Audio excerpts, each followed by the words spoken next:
Queremos que la gente que vea este cassette, esta predicación o plática, como quiere que el nombre, que todos lo hagan hasta el final, ya que este es un mensaje que el Señor me dio desde hace algunos días y que tengo la necesidad de grabarlo. El mensaje como título lleva Caminos de Reflexión.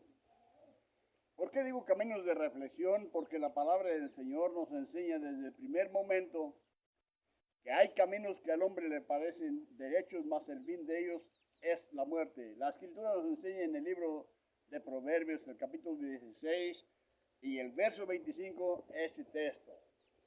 Ahora, la Escritura nos enseña también en el capítulo mismo, el verso 2, dice que para los ojos de los hombres todos los caminos son rectos. Así que, hermanos, quiero mostrarles lo que dice las Sagradas Escrituras acerca de estos textos. Es un texto de reflexión, que reflexionemos, porque a la vista del hombre todos los caminos son derechos, todos los caminos son rectos. Y hay veces que nosotros, cuando reflexionamos, cambiamos de pensamiento, cambiamos de, ¿por qué no decirlo hasta de religión? Pero cuando nosotros vemos las Sagradas Escrituras, que allí no hay religión, allí no hay iglesia, allí no hay movimiento, allí no hay nada, sino que hay una iglesia invisible a los ojos de Dios. La iglesia invisible a los ojos de Dios, el apóstol San Pablo la enseña y dice: empero el fundamento del Señor está firme, teniendo este sello: conoce Dios a los que son suyos, y apártese de iniquidad todo aquel que invoque el nombre del Señor. Así que por lo tanto, hermanos, pastores, ministros, evangelistas, quien sea, todos debemos de reflexionar y debemos de estar firmes en el camino desde el momento, así como cuando recibimos al Señor, y cómo lo recibimos y cómo caminamos los primeros pasos, debemos de caminar hasta el final. Por la razón de esto, hermanos, miren, les voy a dar un ejemplo. Saúl fue ungido como rey, fue lleno del Espíritu Santo, aún profetizó, pero hermanos, llegó el momento en que el mismo Saúl se desvió completamente y no podemos decir que fue salvo, ni tampoco somos nadie para juzgar que no fue salvo. Tenemos también al sabio Salomón, que Dios le dijo, le dio las instrucciones a través de David, pero en el último momento también se desvió. Así que puede haber pastores en este tiempo que empezaron muy bien con el amor del Señor, recibiendo, predicando y sin tener el amor al dinero. Pero hoy día puede ser que estén hablando acerca de la prosperidad, acerca de que tengan preferencias en algunas personas, algunos líderes, algunas personas que están, aunque estén en pecado, los llevan a que prediquen el Evangelio. Iglesias que conozco y que conocí, que el Señor los usaba en una forma preciosa, manifestaciones del Señor que eran, era completamente imposible decir que no era cierto, porque el Señor se manifestaba en una forma tremenda. Mas ahora, esos pastores, esos ministros han descuidado el lugar santísimo y han dejado aún, quizás a lo mejor, hasta personas que están en adulterio, que estén predicando porque cantan bonito, porque predican bonito, porque tienen mucha enseñanza. Pero hermanos, no tienen ninguna seguridad de que lleguen al reino de los cielos. Y esos pastores luchando, buscando y aún hasta hablándole a la iglesia, que la iglesia se congrega allí y que busque la iglesia la llenura del Espíritu Santo, que las manifestaciones, pero no se dan cuenta que ellos mismos han tenido la culpa porque han descuidado el lugar santísimo y han estado dejando que lo pisotee cualquier persona en el lugar santísimo. Es necesario que nosotros volvamos, como dice la Escritura, como dice Jeremías, a través de Jeremías, volvamos a las sendas antiguas, preguntemos cuál es el buen camino y andar por él para poder hallar gracia delante de los ojos del Señor. De lo contrario, hermanos, nosotros pastores, ministros, evangelistas, también estamos en peligro de que seamos reprobados delante de la presencia de Dios por estar nosotros teniendo el amor más al dinero que a mi Señor Jesucristo. Sabiendo que el camino del Señor es recto, El apóstol San Pablo nos enseña cómo debemos de caminar y dice que si otro nos enseña otro evangelio el cual él no ha mandado, sea maldito, sea anatema. La escritura nos enseña bien claro. El apóstol San Juan dice, sé santos porque yo soy santo. Jesucristo dijo, sin santidad nadie podrá ver al Señor. Por lo tanto, cada uno de nosotros tenemos la responsabilidad de buscar la santidad del Señor. Estoy aquí en este lugar donde estoy haciendo una construcción pequeña para uno de mis hijos, pero no por eso, sino simplemente que el Señor me mandó a que estuviera predicando y estuviera dirigiendo esta obra y también que estuviera hablando acerca de estas cosas, porque la construcción, esa se va a quedar. Pero nosotros, hermanos, un día vamos a ir a dar cuentas con el Señor. Algunos pastores y algunos ministros dicen, todos compareceremos ante el tribunal de Cristo. Pero desgraciadamente no todos vamos a llegar a la misma hora, ni al mismo momento, ni vamos a ser reprobados todos al mismo momento. Pero cuando lleguemos a la presencia de Dios, cada uno de nosotros somos los que tenemos la responsabilidad, el deber, y también, hermanos, necesitamos nosotros desde aquí empezar. Oiga, ¿cómo es posible que empecemos bien y acabemos mal? Ya a la última, cuando estábamos saliendo ya de aquí de este mundo, como David, como Salomón, Saúl y algunos otros, ¿por qué no decirlo? Oigan, hermanos ministros, acuérdense lo que el Señor le dijo también al profeta, al sacerdote.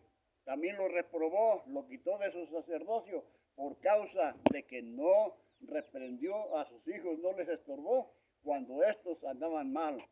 Nosotros, hermanos, tenemos que hacer todo.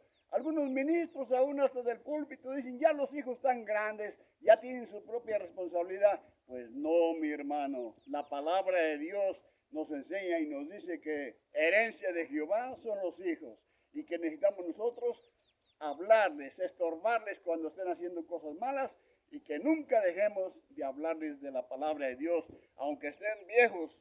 Acuérdense lo que hizo Jacob cuando aún ya estaba para morir. Él aún puso al frente con ministerios a los nietos porque los hijos no fueron capaces de guardar la ley de Dios, la palabra de Dios. Desde el Antiguo Testamento, en el libro de Deuteronomio, nos enseña las Sagradas Escrituras que la Escritura está escrita para que nosotros la caminemos por ella. La Escritura, hermanos, no podemos quitarle ni ponerle. Hay de aquel que le quite y hay de aquel que le ponga. El Señor Jesucristo, Padre Celestial o Dios, como quiera que sea, pero está escrito en la palabra de Dios y nos enseña y nos dice que Él nos ha puesto caminos de vida y caminos de muerte, para que nosotros busquemos el camino de la vida y no nos vayamos a la muerte. Ahora, en el libro de Apocalipsis nos enseña y nos dice, hay de aquel que le quite, porque si le quita, Dios le quitará su nombre del libro de la vida. Hay de aquel que le añada, porque si le añade, entonces Dios le añadirá todas las plagas que están escritas en la palabra de Dios. Hermanos, cuando en aquel tiempo crucificaron a Jesús, le dijeron a Pilato, oye, ¿por qué escribiste eso? Pilato mismo dijo, lo que escribí escrito está. Así que por lo tanto, no le quitemos, no le pongamos a las Sagradas Escrituras.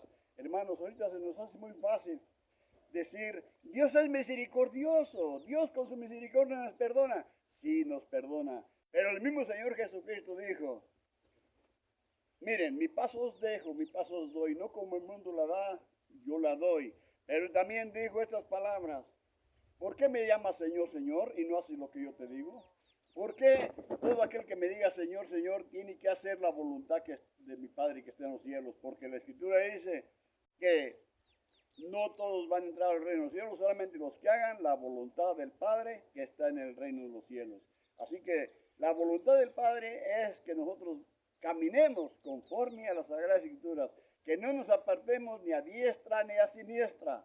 El Señor le dijo a Josué, el libro de esta ley nunca se aparte de tu boca, para que guardes y hagas conforme todo lo que en él está escrito. No es una porción solamente, no es una palabra solamente. Ahora, ministros, no traten de ustedes de dar la interpretación a la palabra de Dios, porque la palabra de Dios el que da la interpretación es el Espíritu Santo. Jesús dijo, me voy, pero no los voy a dejar huérfanos, sino que les enviaré el Espíritu Santo, el cual os guiará a toda verdad y a toda justicia, porque Él les va a decir lo que yo les estoy diciendo, porque Él va a agarrar, va a tomar de mí para poderles dar a ustedes. Algunas personas ya se creen que ya son salvos desde aquí porque dicen que son sellados con la palabra de Dios, son sellados con el Espíritu Santo, de acuerdo. Pero la palabra del Señor nos enseña y nos dice que en aquel día dirá, apartados de mí, no los conozco. Todos aquellos que tienen del Espíritu Santo, miren, los dones y el Espíritu Santo es irrevocable. Dios lo da y no lo quita. Pero si nosotros no hacemos buen uso de Él, nosotros somos los responsables. En aquel día dirá el Señor, ¿por qué no hiciste las cosas como yo te dije? Vean ustedes lo que dice la Escritura acerca también de los talentos. Aquel que tenía un talento fue y lo enterró. Así que por lo tanto, cada uno de los miembros, cuando menos un talento tenemos, y no tratemos nosotros de interpretar la palabra de Dios, porque la palabra de Dios tiene una sola interpretación. ¿Estás mal? Tú sabes. ¿Estás bien? Tú lo sabes. ¿Eres de bendición? Sigue adelante. ¿No eres de bendición? Apártate por un lado, no estorbes, porque la palabra de Dios dice, hay de aquel que sirva de tropiezo a alguno de esos pequeñitos. Así que por lo tanto, hermanito, hermanita, ministro, pastor, quien quiera que seas, lleva en cuenta este mensaje. Es un mensaje de reflexión, no es un mensaje de salvación. Es un mensaje para los que conocen, no es un mensaje para los que no saben. Así que Dios les bendiga y nos vemos hasta la próxima. Soy Honorato Melena García, evangelista de la iglesia de Urequio, Peniel de Michoacán. Así que por lo tanto vengo del movimiento independiente Pentecostés y les pido a todos que vean y sepan de cómo empezó la iglesia de Jesucristo aquí en Urequio, cómo empezó la iglesia de Jesucristo del movimiento del ACPAR. Así que vean cómo empezó y ahora vean cómo están terminando. Dios les bendiga y hasta la próxima.